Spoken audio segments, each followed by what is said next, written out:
Bismillahirrahmanirrahim. Assalamualaikum warahmatullahi wabarakatuh.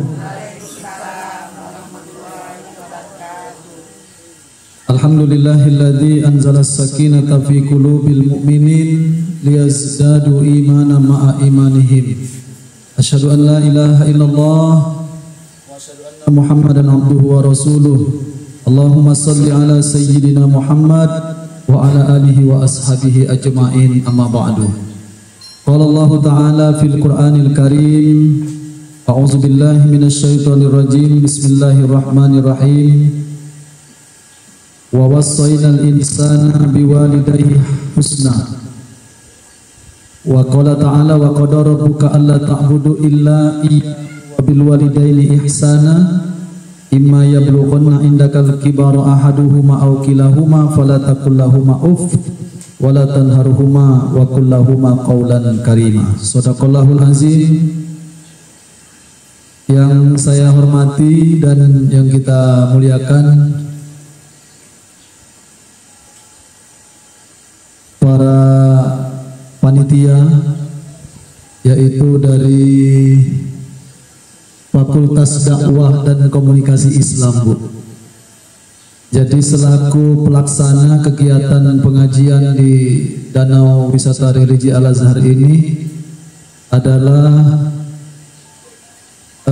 para dosen, para mahasiswa dari Fakultas Dakwah dan Komunikasi Islam Institut Agama Islam Al-Azhar. Yang saya hormati ibu-ibu pengajian musola Masjid Jamiatul Munawwaroh, ya kan? Yang dimuliakan oleh Allah Subhanahu wa taala. Ada yang dari pengajian masjid musola lain, Bu? Tidak ada ya? Ya. Pertama-tama marilah kita ucapkan Alhamdulillahirabbil alamin, segala puji bagi Allah Subhanahu wa taala, di mana pada siang hari ini alhamdulillah kita semua, terutama ibu-ibu, walau dalam keadaan panas, jarak yang mungkin tidak dekat, Bu, ini jauh ya kan, dari depan sampai ke sini. Hadir kita di dalam majelis ini mudah-mudahan akan menjadikan kita semua sebagai hamba Allah Subhanahu wa taala yang terus mendapatkan aliran, yaitu amal ibadah bagi kita semua. Sehingga kehadiran kita di sini yaitu sebagai dicatat oleh Allah Subhanahu wa taala sebagai amal ibadah kita, ibadah bagi kita semua. Amin ya rabbal alamin. Salawat beriring salam semoga senantiasa tercurahkan keharibaan junjungan kita Nabi besar Muhammadin sallallahu alaihi wasallam. Allahumma salli ala sayyidina Muhammad wa ala ali sayyidina Muhammad. Ibu-ibu semua yang saya hormati dan yang saya muliakan, mungkin selama ini ya kan hadir kita bersama di dalam majelis di masjid selalu ngaji ya kan. Tapi hari ini beda, Bu, ya. Karena saya diamanahkan oleh panitia ya kan, untuk menyampaikan materi tentang tausiah atau taklim pada siang ini, seputar yaitu tentang akhlak, tentang adab ya kan. Maka pada kesempatan ini saya mengambil satu tema, yaitu meraih surga dengan mencintai orang tua atau ibu ya kan. Berangkat dari yang kita pahami bahwa orang tua atau ibu adalah merupakan sumber keberkahan. Ibu adalah sumber daripada keselamatan bagi kita sebagai anak. Saya sehari ini dari tadi pagi buka lembar per lembar daripada HP, Bu, ya, baik di WhatsApp ya kan, di Facebook. Itu banyak sekali orang-orang yang mengucapkan ungkapan hatinya ya tentang bagaimana perasaannya, yaitu sebagai bentuk rasa cinta kita kepada ibu. Maka hari ini saya juga baru tahu bahwa tanggal 22 Desember adalah hari ibu. Maka saya mengambil temanya sesuai dengan apa yang kita rasakan, apa yang kita ingat, ya kan? Ya, banyak masyarakat kita hari ini yaitu mengingat kembali, mengulas kembali tentang bagaimana cinta kita kepada seorang ibu. Saya bicara di sini tentu saja sebagai anak, ya Bu ya. Saya yakin ibu-ibu semua juga adalah sebagai anak daripada ibu kita. Walaupun di sini saya hadir, ibu saya di sini, mak agak hadir, ya kan. Jadi mudah-mudahan ini menambah rasa cinta, ya kan. Karena saya hadir langsung, ada ibu, ada mama saya datang dan saya bicara tentang mama, ya kan. Jadi intinya mudah-mudahan apa yang saya ucapkan, apa saya sampaikan ini bisa memberikan satu semangat bagi kita semua, betapa penting kita menghormati ibu, betapa penting kita doa dari ibu, ya kan? Sehingga keselamatan kita semua adalah memang bersumber dari ibu. Saya ingin mengutip sedikit ibu-ibu semua, bahwa Allah Subhanahu dalam satu hadis Rasulullah SAW pernah bersabda, ridallahu fi ridal walidaini. Kata Nabi, ridhonya Allah itu terletak pada ridhonya kedua orang tua, terutama ridhonya ibu, ya kan? Jadi di awal hadis ini redaksinya bahwa Nabi katakan selamatnya seorang anak itu adalah tergantung dengan ridhonya ibunya. Lalu Nabi katakan lagi wasyukurullahi fi syuktil walidaini, dan celakanya, ya kan? Celakanya seorang anak itu tergantung dengan murkahnya orang tua, atau bukan murkahnya Allah, ya, yaitu tergantung dengan murkanya kedua orang tuanya. Apa artinya? Bahwa Allah Subhanahu wa Ta'ala itu menyayangi semua makhluknya, terutama manusia, ya kan? Allah sayang kepada kita. Tetapi sayangnya Allah Subhanahu wa Ta'ala itu banyak tergantung kepada sayangnya orang tua. Maka intinya adalah gerbangnya harus mendapatkan cinta dan ridho orang tua dulu, ya kan? Kalau kita nak dapatkan ridho Allah, harus kita mendapatkan ridho dari ibu dulu. Masya Allah, Bu, ya. Jadi sebenarnya ibu-ibu itu adalah orang-orang hebat, ya kan? Allah saja tidak akan menerima amal, ya kan? Apapun sehebat apapun yang kita lakukan, ibadah yang kita kerjakan, ya kan? Sedekah yang kita keluarkan, ketika kita tidak mampu, ya kan, mencapai atau meraih ridho kedua orang tua, itu sungguh sangat jauh sekali dari ridhonya Allah Subhanahu wa Ta'ala. Ini penting semestinya, Bu. Penting sekali kita tanamkan kepada jiwa anak-anak, ya kan? Kita sampaikan kepada anak-anak bahwa kadang kita berdoa berharap untuk selamat di akhirat. Padahal ada pintu, ada gerbang yang paling utama, yaitu untuk mencapai keridhaan, untuk mencapai keselamatan, untuk mencapai ridho Allah Subhanahu wa Ta'ala itu harus melalui ridhonya kedua orang tua. Dan, ya kan, murkahnya Allah itu ya tergantung dengan murkanya kedua orang tua. Maka ada satu kata bijak yang perlu kita ingat, bahwa ketika kedua mata ibumu telah tertutup, ya kan? Saya ingat betul nih. Ketika kedua mata ibumu telah tertutup, maka hilanglah keberkahan, sumber keberkahan dalam hidupmu. Jadi artinya kita ketika ingin mengabdikan diri kita, ya kan, ingin berbuat baik, berbuat baiklah selama ibu kita masih ada, ya kan? Maka ketika orang tua kita sudah pergi, sudah tiada, sudah hampir banyak sekali ya kebaikan-kebaikan yang tidak dapat kita raih lagi. Terutama yaitu doanya. Kan? Jadi doa orang tua itu Bu luar biasa sekali. Ya, aku pagi tadi kena banyak nian di Facebook itu. Ada yang ucap tentang ibu-ibu. Maksudnya, betul mama datang kan pagi tadi aku nelpon ibu aku ya, mama ya. Telepon ke dusun. Telepon ya. Bahwa mak aku nak nyampaikan bahwa hari ini banyak nian di Facebook ini kan. Bahwa katanya hari ini hari ibu.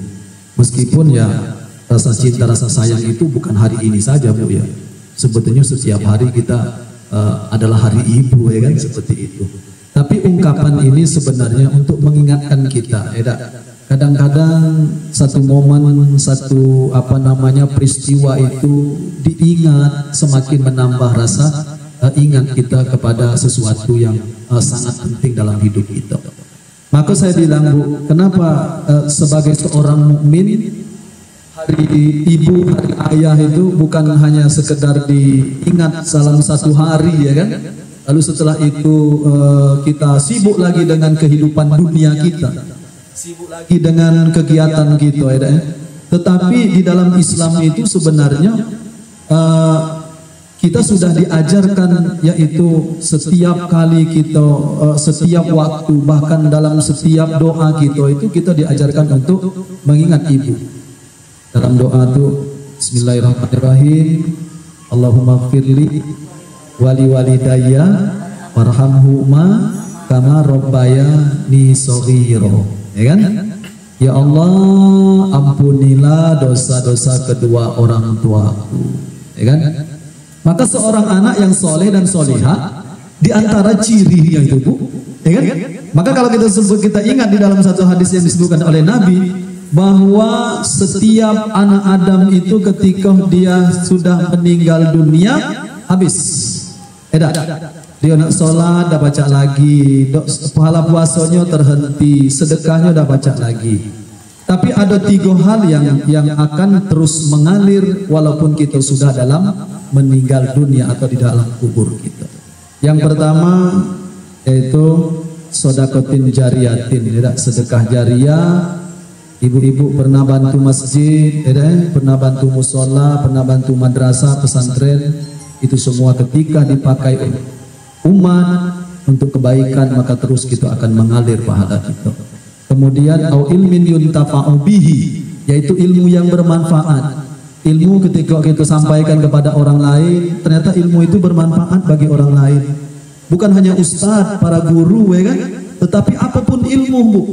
Ketika ilmu itu kita ajarkan ke orang lain, lalu dia ikuti, dia dapat manfaat dari ilmu yang kita sampaikan itu, maka selama ilmu itu terus ya mengalir, terus diajarkan, maka kita akan mendapatkan pahala.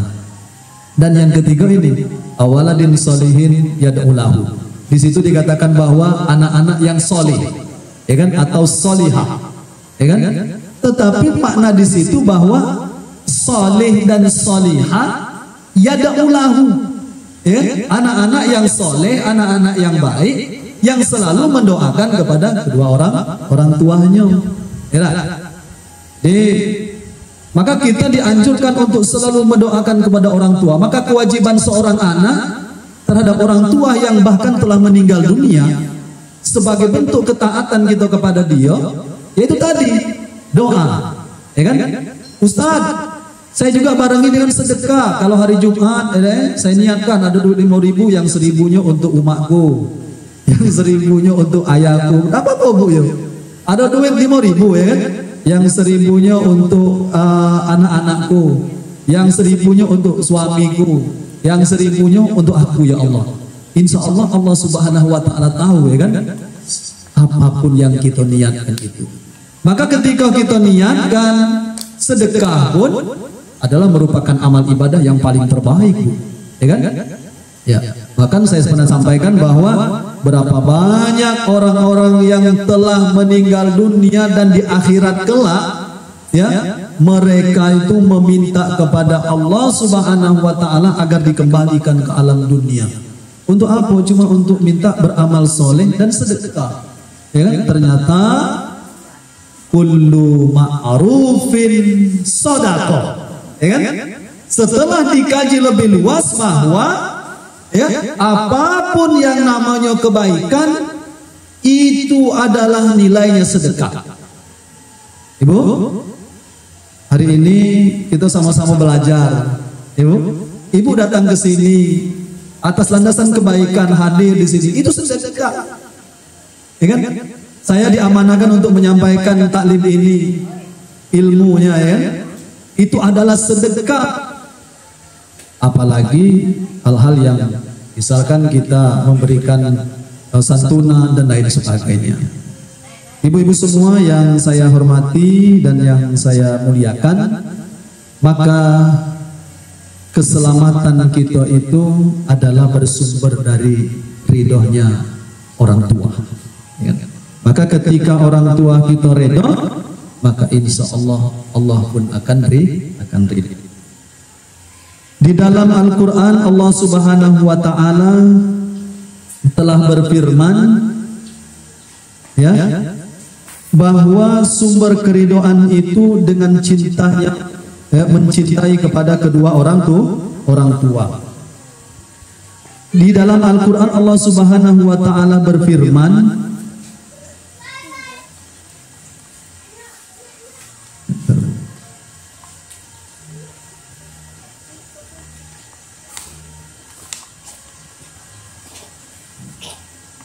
wa wassaynal insana biwalidayhi husna.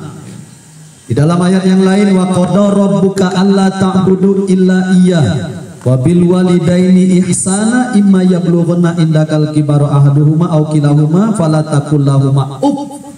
Ya kan? Allah Subhanahu wa taala memerintahkan kepada kita, janganlah kamu menyembah selain kepadaku, kata Allah. Artinya kita dilarang untuk melakukan perbuatan syirik. Ya. Lalu Allah katakan wabil walidaini ihsana, dan berbuat baiklah kepada kedua orang tua. Ya. Imma yablughanna indakal kibara ahaduhuma aw kilahuma fala taqul lahumā uff wa la tanharhumā wa qul lahumā qawlan karīmā. Ya.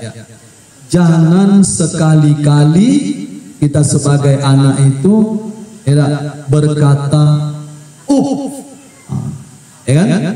Bahwa ini adalah sebuah kalimat kiasan, menandakan bahwa kalimat ini yang kalau masuk kita ya kan? Artinya kita membantah dari apa yang ia perintahkan.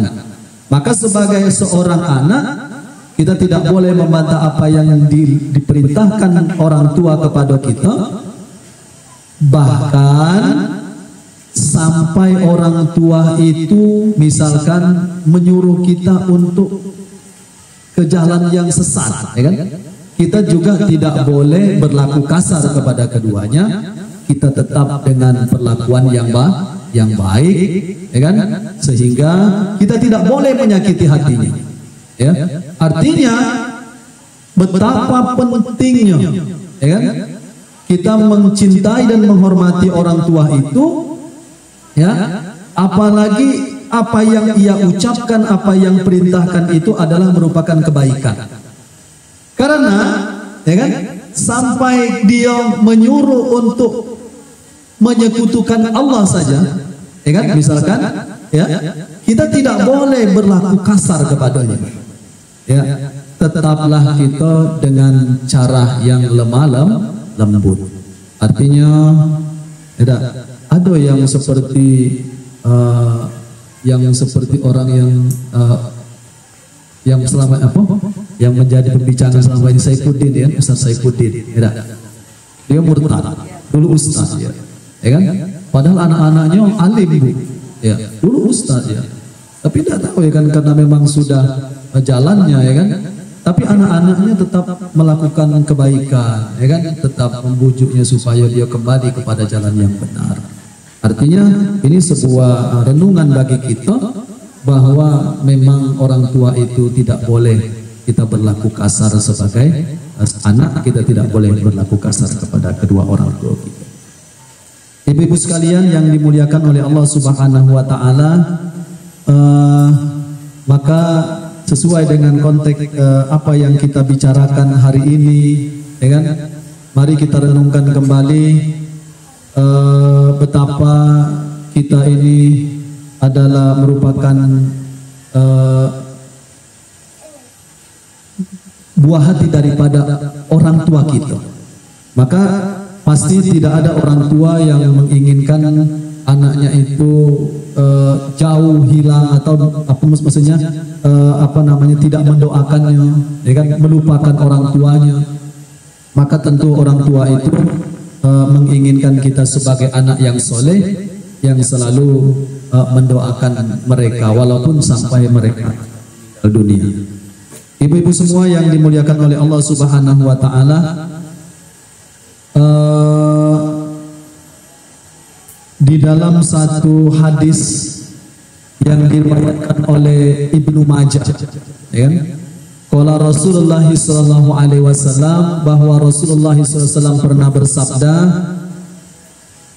ada 3 doa yang mustajab yang tidak diragukan, yaitu pasti akan dikabulkan oleh Allah Subhanahu wa taala. Ada 3, Bu, ya. Doa-doa apa saja itu yang pasti akan didengar dan diijabah oleh Allah Subhanahu wa taala? Yang pertama yaitu doa orang yang dizolimi. Ibu, pernah Ibu sering disampaikan ini, bahwa orang yang dizolim, ya, itu doanya sangat didengar oleh Allah Subhanahu wa taala. Contohnya cak mana, Ustaz? Contohnya kalau di negara Islam itu seperti di Palestina, ya Bu, negara Islam yang mereka dulu menempati, ya kan, negara itu, daratan itu adalah negara mereka. Kemudian hadir, ya kan, pendatang-pendatang Yahudi, lalu mereka itu dibunuh, ya kan, diusir dari tanah mereka sendiri, ya.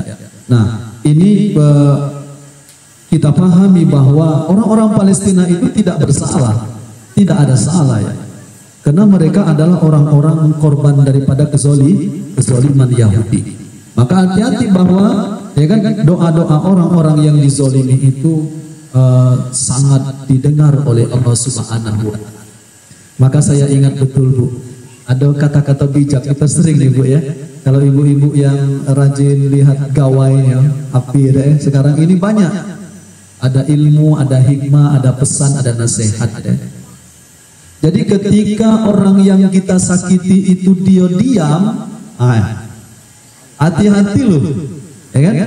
Jangan-jangan dia bangun di tengah malam, lalu dia berdiri di atas sajadahnya, dia teteskan air mata, dia doakan apa yang ia rasakan terhadap apa yang kita lakukan padanya. Maka yang paling mengerikan adalah, bahwa ketika, ya kan, orang yang kita sakiti, orang yang kita zolimi, ya kan, dia diam, tapi ternyata dia sampaikan kepada Allah Subhanahu wa taala di dalam doanya. Tapi walaupun demikian, bahwa kita sebagai mukmin, ya kan, selalu dianjurkan untuk berikan yaitu yang terbaik, ya kan. Baik, yang kedua doa yang mustajab itu adalah doa orang yang safar atau orang yang di dalam perjalanan. Bu, ibu-ibu pernah, ya, mungkin berjalan kemana, apalagi ini hari libur nih, Bu, anak-anak libur, ya kan, ya. Ketika kita melakukan satu perjalanan, misalnya keluar kota, ya kan, jauh jaraknya, maka jangan pernah lupakan doa, ya. Saya ingat betul, Bu, kemarin, ya, ada satu peristiwa tengah malam, kami balik jam 9 dari dusun, ya. Ya Allah, ya Rob, saya bilang, ya, kebetulan kendaraannya rusak, Bu. Saya ada teman, ya kan, saya tidak tahu, Bu, di jalan itu mungkin itulah karena hikmah tadi, deh. Padahal banyak kendaraan, kan. Kenapa kok teman ini bisa melihat kita melintas di jalan itu? manggil, kebetulan aku tidak dengar. Sekitar 5 kilo lebih ya kan. Dia telepon, Ustaz, aku nengok antum tadi lewat. Ya? Oh iya ya. Saya balik lagi Bu. Balik lagi ketemu lah, kebetulan hari sore. Hari petang ya kan. Jadi ada kendala di lampunya. Lampu mobil ya kan. Lampu. Ini kalau sampai ke Lingkau pasti tidak sampai. Akhirnya apa yang terjadi Bu, itu saya sudah habis pikirannya. Sudah tidak pakai lampu gitu ya. Kemudian mesin dipaksa gitu. Di tengah hutan itu ada kawan menyampaikan, Ustaz, banyak-banyak bersolawat, ya kan? Ayo banyak-banyak berdoa. Saya di situ labu dapat satu hikmah, ya kan? Satu pelajaran dari teman ini dia, ya, bahwa ternyata ya dalam kondisi yang paling sulit, ya, padahal dalam posisi itu kita berpikir ya sudah tidak ada jalan lagi lah, jalan nanjak gitu ya, jalan nanjak, tempatnya gelap gitu, ya, posisi kita rusak gitu. Tapi alhamdulillah karena ada teman yang menasihati kita, mengingatkan kita. Mungkin dari doa-doa orang tua kita, dari doa saudara kita, ya kan? Kita bersolawat, banyak bersolawat, istighfar kita. Allah Subhanahu wa ta'ala bantu Bu ya. Akhirnya alhamdulillah sampai ke tempat yang perkampungan yang terang, yang banyak orang di situ. Selamat alhamdulillah. Artinya, ya kan? Ternyata di tempat berdoa yang mustajab, ya, yang didengar oleh Allah Subhanahu wa ta'ala itu adalah di dalam perjalanan. Maka ibu-ibu kan kalau dalam perjalanan pasti di samping gitu ya. Ini bapak, ya kan, ibu ya, ibu. Ini kita di sini. Ya tugas ibu-ibu ya. Ayo, kalau meki ayo. Iya, yang pasti tugasnya adalah untuk mengingatkan, berdoa, ya kan, berzikir agar perjalanan kita itu betul-betul mendapatkan pertolongan dan perlindungan dari Allah Subhanahu wa ta'ala. Itu doa yang kedua yang diijabah dan didengar oleh Allah Subhanahu wa ta'ala. Kemudian yang ketiga adalah doa orang-orang yang baik, yaitu orang tua kepada anaknya. Jadi kalau ada orang tua yang berdoa untuk anaknya, nah doa itu betul-betul menjadi kenyataan biasanya, ya. Maka di antara doa itu yang langsung menembus aras, saya ingat betul dulu di pesantren Bu, di Gontor dulu, kalau nak ujian, kiai kami selalu menyampaikan taujihat seperti ini.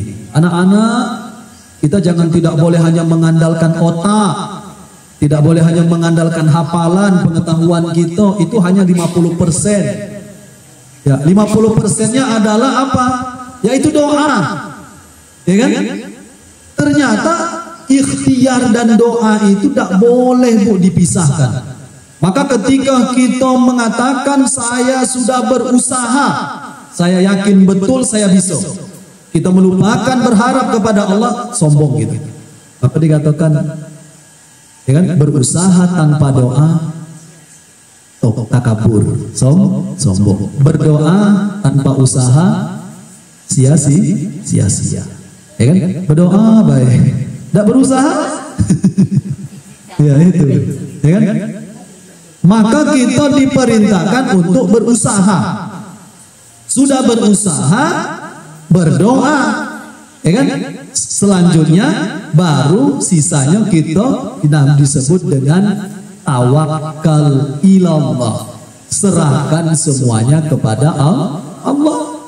Maka ada satu hari seorang sahabat yang datang, ya kan, kepada Nabi, ya. Maka ketika itu dia datang pakai kudanya Bu. Lalu setelah itu kudanya dibiarkan pakai di halaman itu makan rumput mungkin, ya kan, di bawah pohon di halaman rumahnya itu. Lalu seketika itu Nabi berkata, wahai sahabatku, kenapa tidak kau ikat kudamu? Ya Rasul, sudah aku serahkan kepada Allah. Aku sudah bertawakal kepada Allah. Lalu kata Nabi, ikat dia. Ya? Karena itu adalah bagian daripada usaha kita. Tidak boleh kita langsung serahkan diri kita kepada Allah Subhanahu wa ta'ala.